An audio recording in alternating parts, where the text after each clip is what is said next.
Hey guys, and welcome to the second episode of my Headphone Zone unboxing. These are the second Moondrops I am reviewing, and these Moondrop Chus have created quite the stir as being really good beginner IEMs, which really got my hopes up. So let's jump straight in with their build. The cable on these is transparent, so you can see all the wiring that's inside them, which makes it look quite cool. The earphone housing is made of some sort of metal, much like the Moondrop Arias, and has a contrasting color which is done quite tastefully. These don't come with loops to put around your ears, so can be a struggle to put on at times, but you can buy loops to put onto these. Their silicone tips are quite soft and comfortable when being worn and feel softer than most TWS earphone tips I've used in the past. The cable terminates to a 3.5mm cable, which you should be able to plug into your phone or portable amp. When you follow the cable down the right earphone, it's got a little module that has the volume up and down buttons and also the answer and end call buttons, which can be used as a play pause as well. And this little module also houses the microphone. So this is the audio you can expect for your recipients to hear whether you answer any phone calls or even your gamer buddies whenever you're interacting in a video game. So don't expect any environmental noise cancelling from these because they're not for that. These are more catered towards producing better sound. I'm not too sure how good or bad this microphone will be, but you are sitting in the recipient seat, so you can decide whether or not these work for you. I normally do this kind of call test from a busy street to showcase the environmental noise cancelling from some of the earphones that I've been testing. Don't expect this to do that. There's no amount of electronics in this that is governing all that kind of stuff. For that matter, I think you'll be able to hear the whooshing of the fan blades above me and also perhaps the fan motor. So these are fairly straightforward. They're built for one thing, which is sound alone. You decide whether the microphone is good enough for you, and I hope this has helped you understand these earphones a bit better. These come with 10mm dynamic drivers and they're relatively easy to drive with a resistance of just 28 ohms. You don't necessarily need anything more advanced than just your inbuilt phone amp, but obviously having a better DAC amp will enhance your listening experience. Considering how easy it is to drive these, listening to these at 5% volume is more than good enough in the sense you don't really lose any depth. Audio still sounds pretty rounded. And then on a higher spectrum, you don't really need to go past 35%.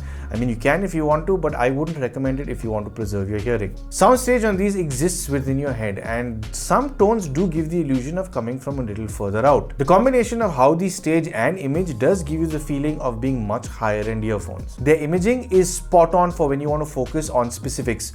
Vocals, harmonies, percussions, you name it. If you want to zone in on something to enjoy it, it's fairly easy to do. I'd imagine that these would also make for some terrific gaming earphones, considering how well you can place instruments and vocals so well. High frequencies are subtle in their approach and don't ever get close to being piercing. They are rich in detail but stay feather-like instead of dagger-like, making highs a very pleasant frequency range to listen to, even over longer listening sessions. Listening to Marvin Gaye's Sexual Healing, the hi-hats in the right channel can tend to be a little too shrill on some earphones, not these. Despite it going on through the song, it's not as imposing as it could be with some high frequency happy earphones. Mid frequencies come along as having accentuated higher mids and recessed lower mids, kind of like the Arias are tuned. This tuning tends to make male vocals not sound as rounded as they could be, but female vocals tend to shine through well with this approach. Listening to Foreigner's I Want to Know What Love Is, Lou Graham's vocals tend to sound thinner than I'd like, but when the New Jersey Mass Choir joins in, their backing vocals bring a little more fullness to this track that makes it a truly enjoyable listening experience, thanks to the combination of how these stage and image. Lower frequencies are more on a flat plane than have exaggeration. These earphones have been tuned to be truer to sound than have any color. If you're into EDM, these are most likely not for you because the bass lacks kick and body with that genre. But if you like listening to more acoustic music, you'll be more than happy listening to a truer tone coming from these. Listening to December 1963 by the Four Seasons, I'm reminded of how a purer delivery of music was appreciated in the early days. The bass line and drums are present and it's not like they get lost at all. So to sum up, when it comes to their build, it's absolutely terrific. I didn't think that you'd get this kind of build at this kind of price range. The earphones are, like I mentioned, some sort of metal finish, and even the coloring, the contrasting colors makes it look way more premium than what these are. The cable is also very nicely made, and of course, when it comes to the microphone quality, I mean, you can judge for yourself whether or not that works for you. Don't expect ENC out of these because these are not electronic earphones, they are totally analog. And on a sound front, these are absolutely terrific. The way they image and stage, I do find them slightly lacking in the bass department, but that's okay. I mean, I do like listening to acoustic music on these.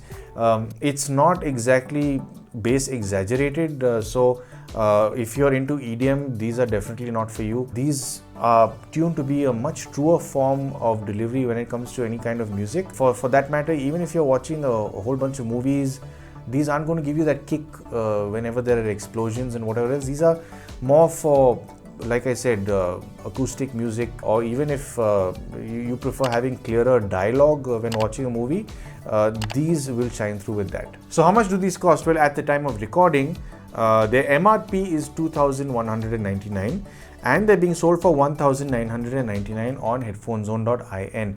And if you do think that these earphones are suited for you based on how I've reviewed them, I'm leaving a link down below in the description that's been provided by Headphone Zone if you would like to buy these. So if you stayed this long, I do presume you like the content on my channel, and if you would like to support me, I'm sure you know exactly how to.